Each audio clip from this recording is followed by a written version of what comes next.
Bien, je vais reprendre ce qui a été fait lundi en présentiel.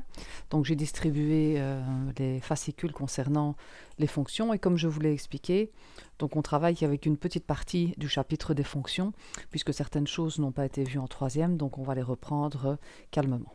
Alors, la première chose que l'on va faire, c'est définir ce que c'est qu'une relation. Donc, on se donne deux ensembles, on les appelle A et B. Donc, chaque ensemble, en fait, c'est une patate.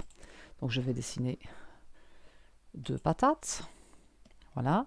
Donc, la patate A reprend, d'après mon exemple, des pays et la patate B reprend des organisations internationales.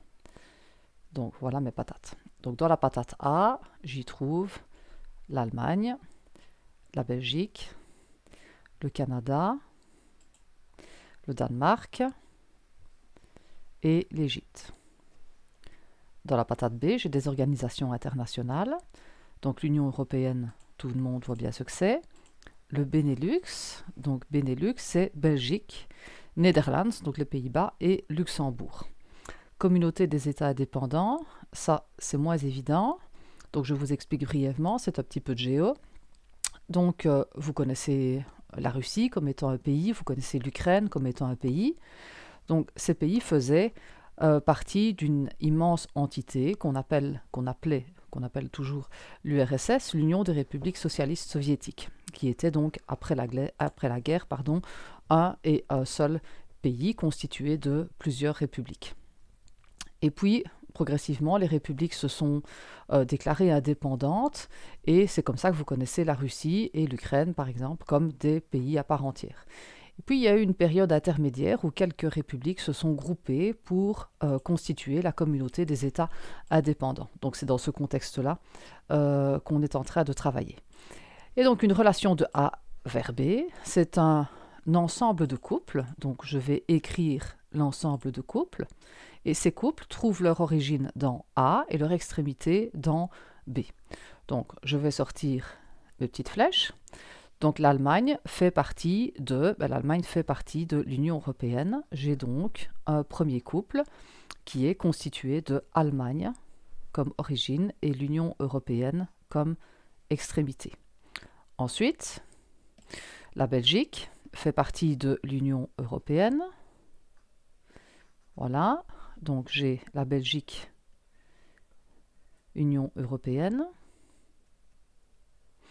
La Belgique fait aussi partie du Benelux. Donc, je prends une autre couleur. La Belgique fait aussi partie du Benelux. Donc, j'ai un couple Belgique, Benelux. Ensuite, le Canada ne fait partie de rien de ce qui est annoncé, donc je n'ai pas de flèche à faire partie du Canada. Le Danemark fait partie de l'Union européenne. Donc le Danemark fait partie de l'Union européenne. J'ai donc un couple Danemark. Danemark.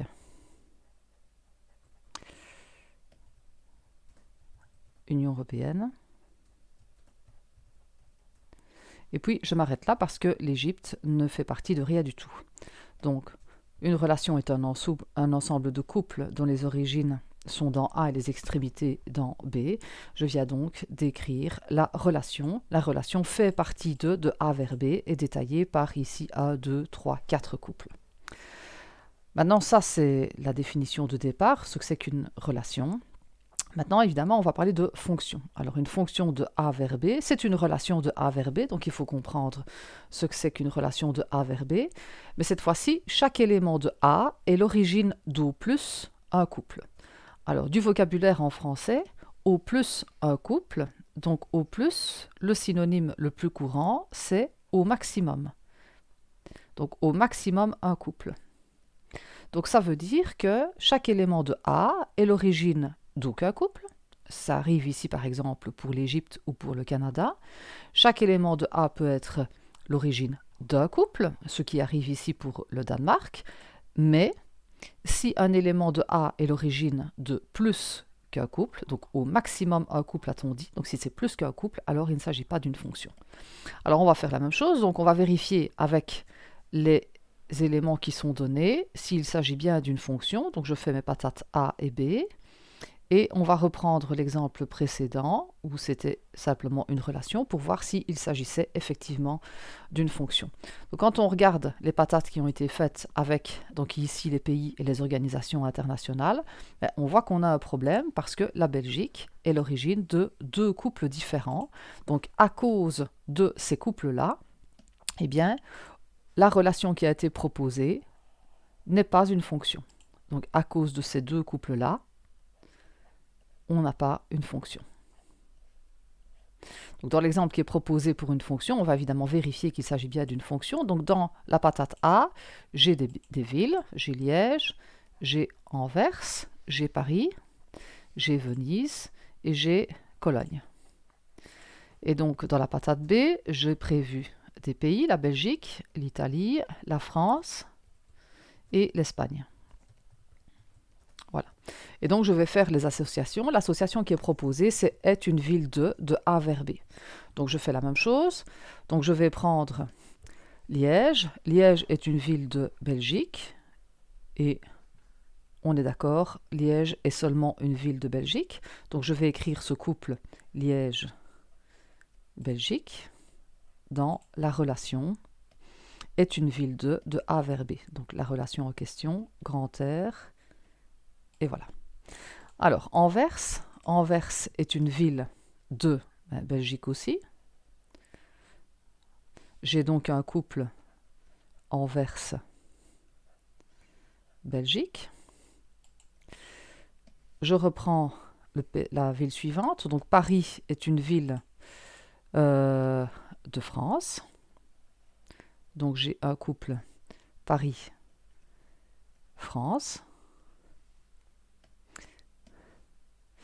Venise est une ville d'Italie.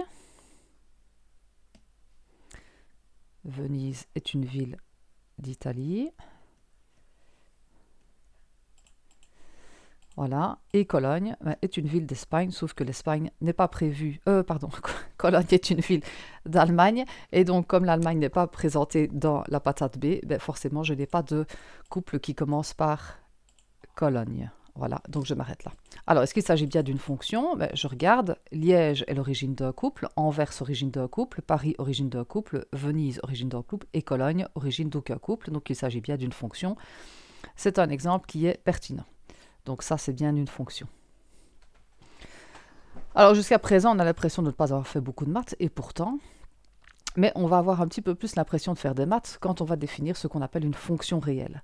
Alors, une fonction réelle, c'est une fonction pour laquelle la patate de départ, donc c'est-à-dire la patate A, ainsi que la patate d'arrivée, donc ce qu'on a appelé la patate B, sont en fait des ensembles qui contiennent des nombres.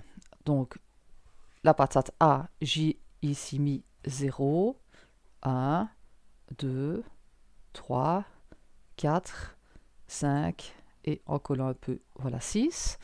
La patate B, j'ai 0, 2, 3, 8, 10. Et la relation, dont j'espère qu'il s'agit d'une fonction qui est proposée, c'est est la moitié de A vers B. Donc la relation, elle s'appelle f, et donc je vais m'attaquer aux correspondances. Donc 0 est la moitié de 0, j'ai donc le couple 0, 0. 1 est la moitié de 2, j'ai donc le couple 1, 2. 2 est la moitié de 4, mais je n'ai pas 4 dans B. 3 est la moitié de 6, mais je n'ai pas 6 dans B. 3, c'est fait. 4 est la moitié de 8. Donc j'ai le couple 4, 8. 5 est la moitié de 10, donc j'ai le couple 5, 10. Voilà, et 6 est la moitié de 12, et 12 n'est pas prévu dans la patate B, donc je m'arrête là. et donc j'ai un ensemble de couples. Est-ce qu'il s'agit bien d'une fonction? Donc chaque élément de A, donc on va les passer en revue. 0 est l'origine d'un couple, A aussi, 2 et 3 aucun couple, 4, 5 un couple, 6 aucun couple. Donc c'est bien une fonction, puisque chaque élément de la patate A est au maximum l'origine d'un couple. Donc il s'agit d'une fonction qui est réelle. Alors on comprend bien que si on impose un élément qui vit dans l'ensemble A et qu'on essaye de trouver sa correspondance dans la patate B, ben, on voit bien qu'en fait, il suffit de prendre un élément de A et de le multiplier par 2 pour avoir l'élément de B. En fait, cette espèce de recette de cuisine, c'est ce qu'on appelle l'expression analytique de la fonction. Alors, en version longue, l'expression analytique doit tenir compte du nom de la fonction. Donc, la fonction, elle s'appelle f. On met 2 points. Puis A, c'est l'ensemble de départ. On met une flèche simple. Et puis B, c'est l'ensemble d'arrivée. Et puis, on remet 2 points. On utilise ce qu'on appelle une variable, c'est-à-dire en général on prend la lettre X qui vous fait évidemment penser à ce qu'on lit sur un axe des abscisses, ce n'est pas innocent. Et puis on a une autre flèche, alors ici on peut un peu modifier, c'est une flèche avec une barre qui est verticale, donc en grand voilà ce que vous avez. Et puis à un X correspond 2x, et ce 2x sera le résultat que l'on peut nommer y. Donc on a y qui est égal à 2x. Et donc la recette de cuisine, que l'on peut aussi préciser comme étant f de x qui est égal à 2x, c'est ce qu'on appelle l'expression analytique de la fonction. Alors l'expression analytique qui est ici est une expression analytique relativement compliquée, et ce que l'on fera, ce sera plutôt utilisé sous une forme beaucoup plus simple, lorsqu'il n'y a aucune ambiguïté sur les ensembles A et B, ce qui évidemment n'est pas le cas ici, parce que si je ne vous donne pas l'ensemble A et l'ensemble B, vous ne pouvez pas deviner qu'il s'agit de ça. Mais donc en pratique, on va travailler avec tous les nombres réels, l'ensemble des nombres réels en entier, et on se contentera de l'expression analytique version courte. Donc l'expression analytique d'une fonction, c'est une espèce de recette de cuisine qui permet de calculer une extrémité de couple quand on a l'origine du couple. Donc c'est-à-dire calculer un y quand on a un x. On a bien en tête qu'avec x, c'est-à-dire une abscisse, et y, c'est-à-dire une ordonnée, on va pouvoir mettre tout ça dans ce qu'on appelle un repère. X, c'est ce qu'on appelle une variable indépendante et Y, la variable dépendante. Ça, c'est un petit peu de vocabulaire. Alors, toujours dans le rayon du vocabulaire, quelque chose qui est très important, c'est que quand on regarde le couple que l'on a fabriqué ici, donc 4-8, par exemple celui-là, le couple 4-8, eh bien, on dira que 8 est l'image de 4 par la fonction f. Et on va noter f de 4 égale à 8. Comme si, dans la recette de cuisine, on avait remplacé le x par 4 et on avait fait 2 fois 4 qui est égal à 8. Et donc dans la suite du cours, les fonctions qui vont être considérées sont toujours exclusivement des fonctions qui sont réelles. Donc ça, c'est ce qu'on a fait lundi.